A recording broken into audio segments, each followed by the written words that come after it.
এখানে আমি 300 মতো ময়দা নিয়েছি এবং মোমোর 20টা মতো মোমো হয়েছে।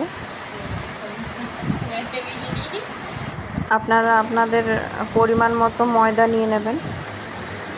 এখানে মোমোর ভেতরে পুর বানানোর জন্য পনির আর গাজর গ্রেট করে নেওয়া হয়েছে।